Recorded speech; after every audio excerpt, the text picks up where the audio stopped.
The Constitution of India, Preamble. We, the people of India, having solemnly resolved to constitute India into a sovereign, socialist, secular, democratic republic and to secure to all its citizens justice, social, economic and political, liberty of thought, expression, belief, faith and worship, equality of status and of opportunity, and to promote among them all fraternity, assuring the dignity of the individual and the unity and integrity of the nation.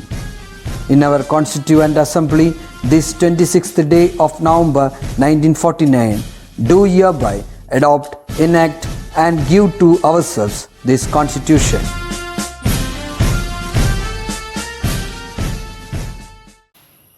Happy morning, students.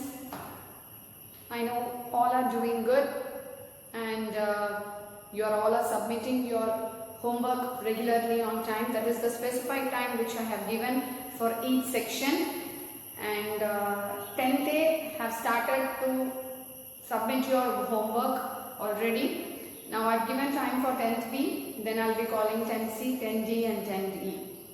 The purpose of doing the homework is not to make the teacher happy or not for the sake of teacher.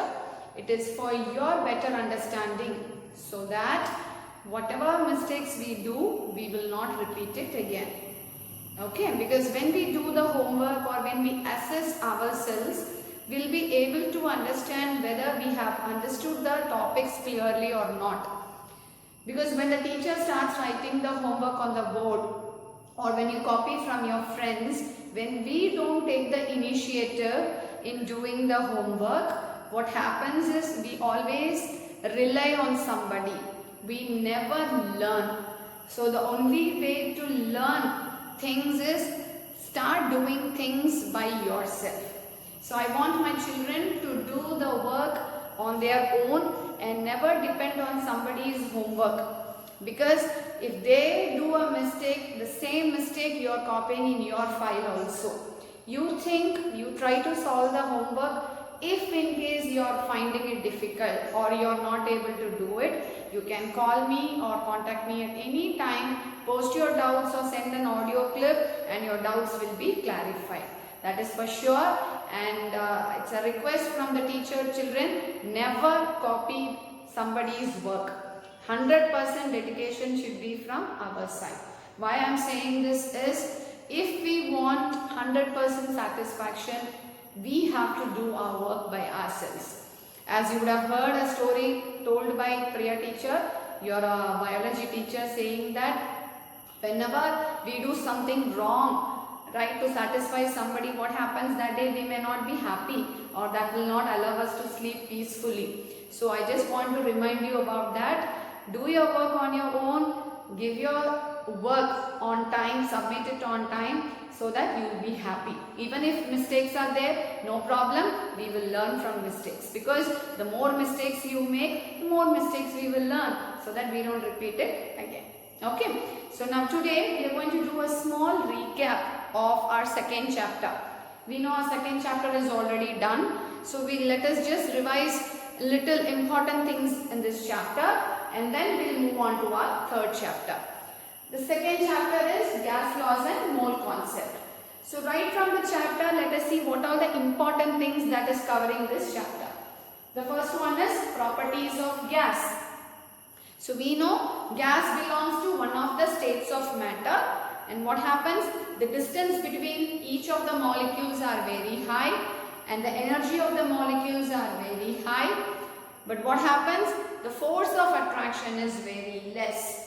Since the movement is very high, each of the molecules are placed at random place, they can move very fastly in any direction. But what happens, their force of attraction is very less, not like solid. But what happens when they start moving, they collide with each other or they may collide with the walls of the container.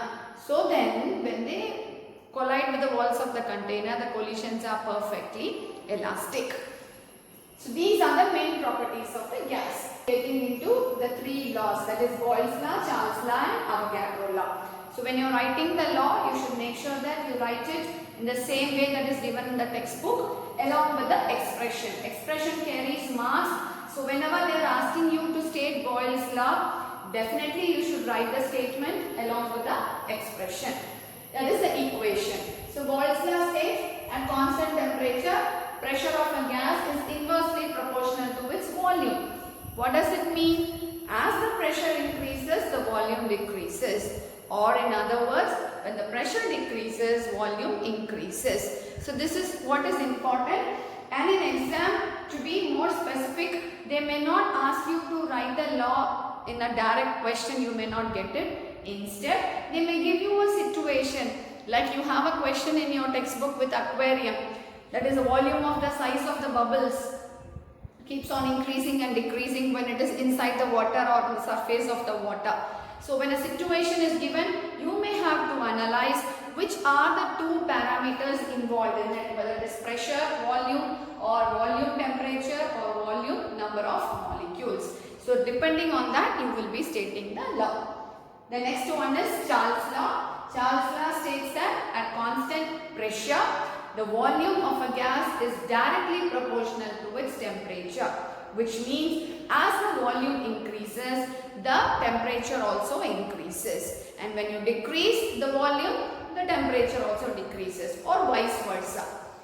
Then comes Avogadro law. Avogadro law states that at constant temperature and pressure, the volume will be directly proportional to number of molecules. So this is a situation where you cannot change your temperature and pressure. Instead, if you want to increase the volume, you should increase the number of molecules. Or if you want to decrease the volume, you should decrease the number of molecules.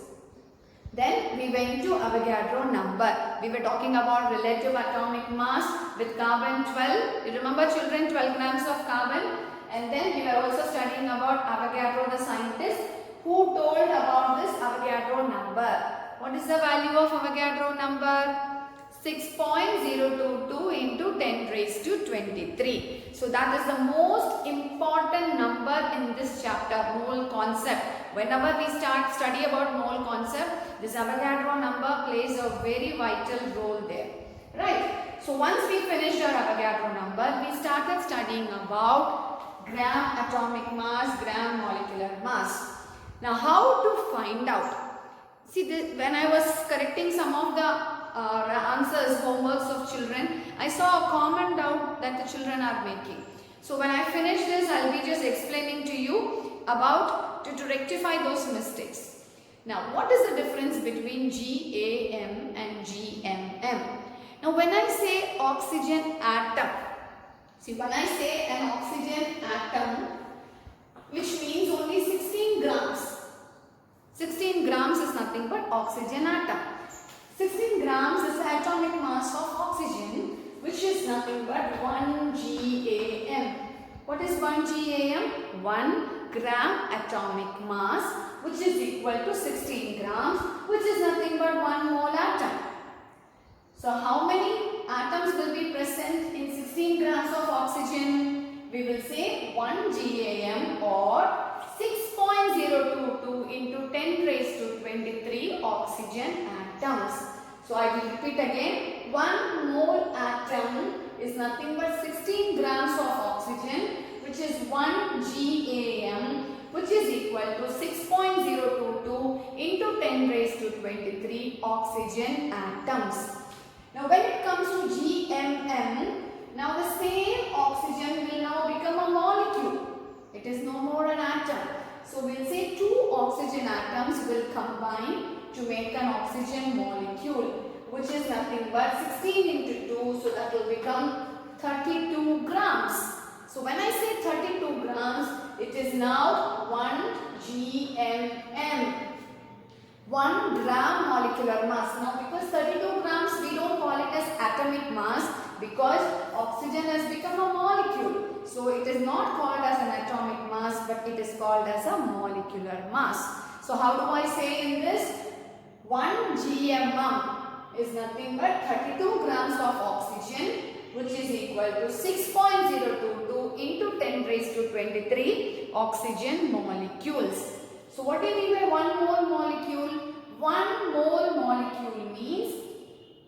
oxygen atom, which is 32 grams of oxygen atom, which is 1 GMM, which is again 6.022 into 10 raised to 23 oxygen molecules. You are able to get me, children? So this is how we will be relating 1 mole atom and 1 mole molecule. Now what is molar volume? At standard temperature and pressure conditions, that is when the temperature is 278 Kelvin and when the pressure is 1 atmospheric pressure, what happens at that time? 1 mole of any gas. When I take 1 mole of any gas, when I take carbon dioxide, I can take oxygen, I can take ammonia, I can take hydrogen. Any gas I take 1 mole, but if it is 1 mole, it will have the same number of molecules, hence their volume will also be the same. I'll repeat, children, at standard temperature and pressure conditions, 1 mole of any gas will have the same number of molecules, hence their volume will also be the same. That volume, 1 mole of a gas, that volume we call it as a molar volume. And what is its value? 22.4 capital L, that is 22.4 liter. That term we call it as a molar volume. Now what is the common mistake that we make here? See, whenever it is asked to calculate the number of atoms, find the number of atoms present in oxygen, that is 632 grams if they give, or 64 grams, let's assume they have given 64 grams of oxygen. If they are given like this, calculate the number of molecules if it is asked. I repeat the question, calculate the number of molecules, then you put 64 by, since it is molecules, it will be 32, that is GMM, given mass by GMM. It is not GAM. So 64 by 32 will become 2 gram molecules, which is 2 into Avogadro oxygen molecules. But if the question is, find the number of atoms present in 64 gram of oxygen. They are not asking molecule, instead they are asking atoms. So I will not divide 64 by 32 because I should divide 64 by 16 because they are asking oxygen atoms. So 64 by 16 will be 4 gram atoms. So it will be 4 into 6.022 into 10 raised to 23 oxygen atoms. See, this will be, you will feel little confusing, children. It's because whenever a question is given to you, what is the first step we need to do is write the given data. Like read the question twice and then write what is all given in the question. 64 gram of oxygen is given. What is its GMM? What is its GAM? Given mass is 64. Then you go for the questions that has been asked. Like they are asking me to calculate the number of atoms. They are asking me to calculate the number of molecules. Right? So once you write the given data, you will not make mistakes in calculating your answer. Is that clear, children? So most of you have done correctly. Only 1 or 2 have done this mistake of calculating the oxygen atoms. So because these are the silly mistakes that we do during our exams, because we assume that this might be the answer or this might be the value. So stop assuming and start thinking, think out of box, because these are higher order thinking skills. They don't give you direct questions for you to write the answers. Once you understand the concept, you have to apply what you have learned and then you write in your answer sheet. And verify your answer. That is, I mean to say, you cross check whether you have written the correct answer. Because 64 we may copy it as 62 or 32 you may write it as 16. So never make it a big issue. You just check once or twice before you give your answer sheet. Is that clear, children? So with this, our second chapter gets over. Now we will be getting into the new chapter, which is reactivity, series and electrochemistry. That's a wonderful lesson where we'll be having some experiments also. I'll be posting videos in that which you can see. So are you all ready with me to get into the third chapter, children? Yes, children. So today we are going to see a new chapter, that is reactivity series and electrochemistry. This is a wonderful chapter because you will be comparing the metals that we use in our daily life, and you would have observed all these changes, but you were not pretty sure that this is because of this reason. So here we are going to experiment, analyze, and then we are going to conclude that these are the properties of metals that are making the metals to react like this. Now, reactivity series. What does it mean? Why there is a series required? Example, I'll tell you. Now, in a class of 30 or 40, do all the children run at the same pace? Do all the children write at the same pace? Sometimes I may give you some work. There are some children who complete very fast. There are some children who complete very late. There are some children who don't write at all. Right? So these are the reasons that, what are the reasons that are making them do like this? It might be an interest with the subject, or they may not be feeling well, or some might be hyperactive. So there will be some properties that are hidden inside them which are making them behave like that. Similarly, just like humans, we have metals which have got some properties which make them react in different way. Now when I say a reactivity series, so we have got a list of metals which behave in certain way. There are some which behave in one method. There are some metals which do not behave at all, which do not react at all. So those are combined together and put it in one series, which we call it as a reactivity series. And the second part is electrochemistry.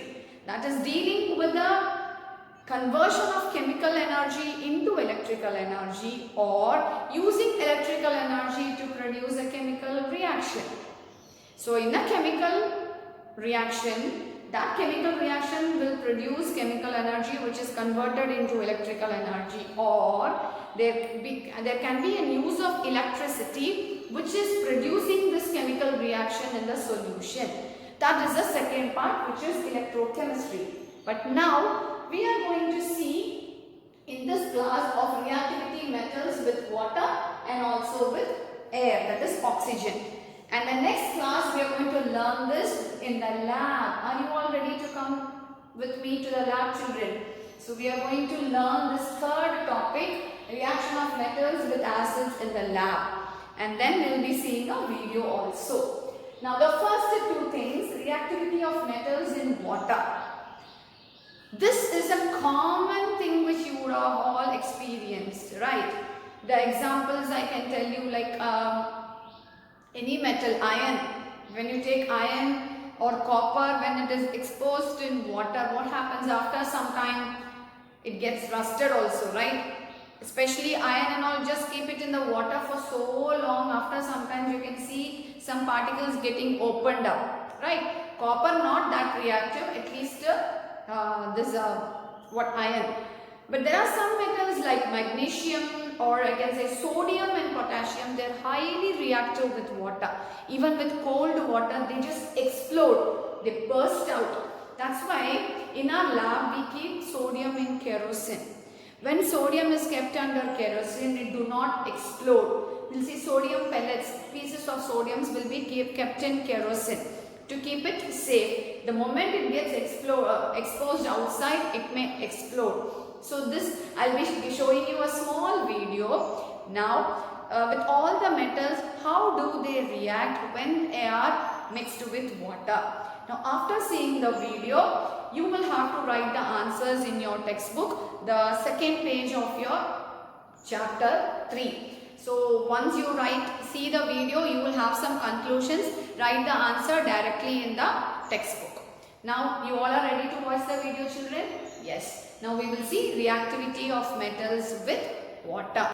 Different metals react differently with water. Some metals react violently with water, while others react more mildly. Few of the metals do not react at all. Click a metal to view its reaction with water.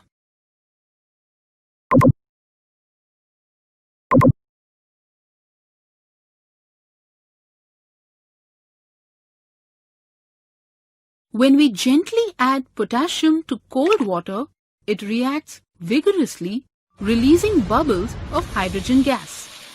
This is an exothermic reaction during which a lot of energy is released. Potassium is more reactive than sodium, so it reacts faster and more violently with water than sodium. That's why it's important to cover the beaker to prevent the potassium from bursting out of it and cause damage. Be careful while performing this experiment. Avoid adding large pieces of potassium to the water as the intense heat of the reaction causes the escaping hydrogen gas to catch fire.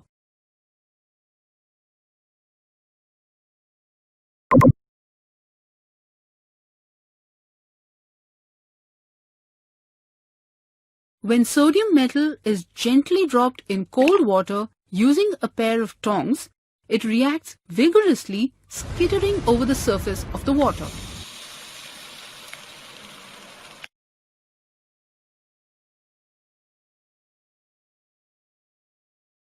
Bubbles of hydrogen gas are liberated while sodium hydroxide solution is formed in the beaker. Cover the beaker after adding sodium. This will prevent it from exploding out of the beaker and cause damage. Also, avoid adding large pieces of sodium to the water as it will result in a larger explosion.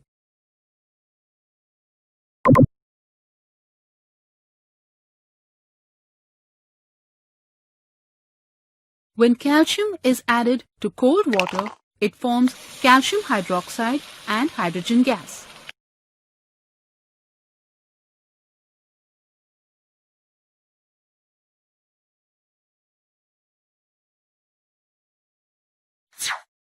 The calcium initially sinks to the bottom of the beaker, but as it liberates a stream of hydrogen gas, it eventually rises up to float on the surface of the water.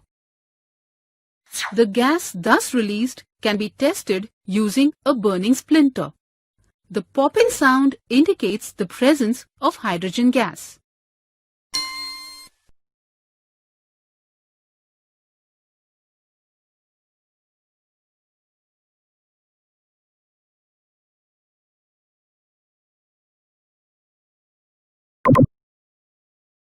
Unlike sodium and potassium, magnesium doesn't react vigorously with cold water. However, its reactivity increases when we use hot water or steam instead. Magnesium reacts with hot water to produce magnesium hydroxide and hydrogen gas.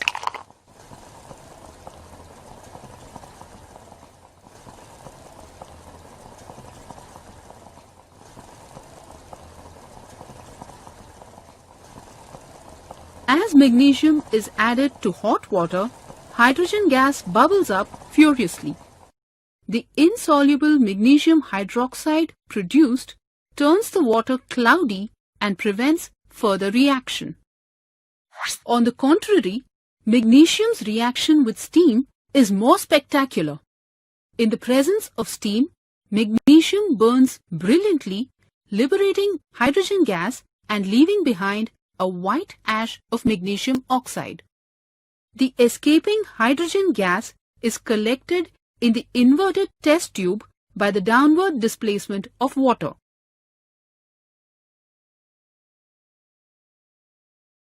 Iron usually does not react with hot or cold water. However, hot iron does react with steam to form triiron tetroxide of ferric oxide and hydrogen gas. This is a reversible reaction. So, after a point, the ferric oxide and hydrogen would in turn combine to form iron and steam. That is why, once equilibrium is reached, you will not observe any change occurring in the test tube.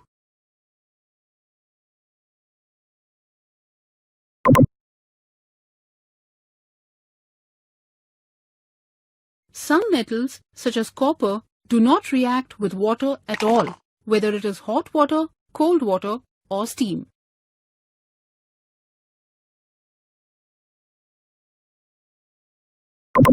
Let's summarize what we have learned so far.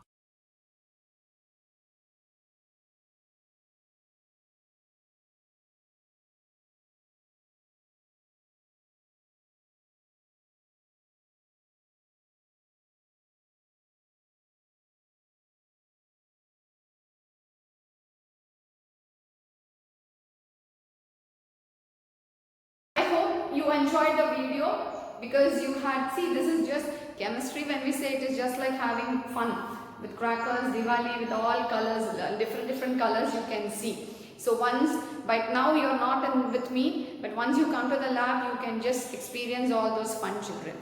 Now we'll be getting into reactivity of metals in oxygen. When I say oxygen or air, we know it's a mixture of gases. Especially you would have observed this like our window panes, no, those iron rods and all, they get rusted very fast when it is exposed to oxygen. Or you can even see copper or brass vessels in your houses. Like a lamp, it is getting some greenish layer, right? Those are called as verdigris. You can see like a formation of greenish layer in the lamp and all. Your mother used to clean it with a or polish it. That is all because of the metals getting exposed to oxygen, or I can say atmosphere. What happens, any metal, when it is combining with oxygen in the atmosphere, it forms its metal oxide. So when I say magnesium combining with oxygen, it forms magnesium oxide. When iron combines with oxygen, it forms iron oxide. Copper combining with oxygen, it forms copper oxide. So here you will be seeing one more video now for better understanding, because I cannot make a copper now react with oxygen and show you. So this is an animated video which will help you to understand how different metals react with oxygen in the atmosphere to form its metal oxide. So please watch the video and write the answers in the textbook. Of metals. Metals react with oxygen to form corresponding metal oxides. When cesium is heated with oxygen, it burns vigorously with a blue flame and forms a white powder, cesium oxide. If magnesium is heated, the reaction with oxygen will burn with a bright white flame to yield magnesium oxide. When iron is very strongly heated with oxygen, it forms a dark brown solid, iron oxide, on its surface. When tin is very strongly heated with oxygen, it reacts slowly and forms a white solid, tin oxide. When lead is very strongly heated with oxygen, it reacts slowly and forms red lead monoxide and yellow lead tetroxide. When copper is very strongly heated with oxygen, it reacts very slowly and forms black copper oxide on its surface. Silver, gold, and platinum will not react with oxygen, even under strong heating conditions. Yes, children. Today's class with a lot of videos, right? No issues. There should be some change at some point of time. So I think you are able to watch the video, understand it. Take time, children, because since it is uploaded in YouTube, you take time to understand. Do not be in a hurry. Don't think immediately teacher will ask. No, because I can understand this is not the only subject that you are learning. So whenever we are learning, but we should learn with 100% commitment. So learn with the video, understand, take the notes wherever it is necessary. Things which are not in the textbook, try to explore, because you should exceed beyond the textbook. You should not limit your knowledge within the textbook. So write the answers. With this we are stopping for today. So we have learnt about reactivity of metals with water and reactivity of metals with atmosphere. So the next class we are going to learn about we'll be learning in the lab reactivity of metals with acids. So we'll do some experiments with acids, and then we will learn about reactivity series and displacement reactions. So if you have any doubt, children, again I'll tell you, don't hesitate, you can call me and clarify your doubts. By the way, once again I'll just remind, 10th A children have started submitting their let us assess work. I want not only the notes, I want the let us assess part, which is important.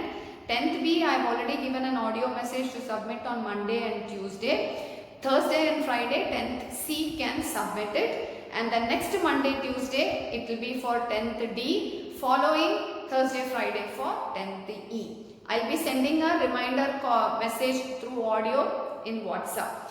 Okay, so I hope you all enjoyed today's class. So eagerly waiting to see you in the next class. Stay home, stay safe. Thank you, children.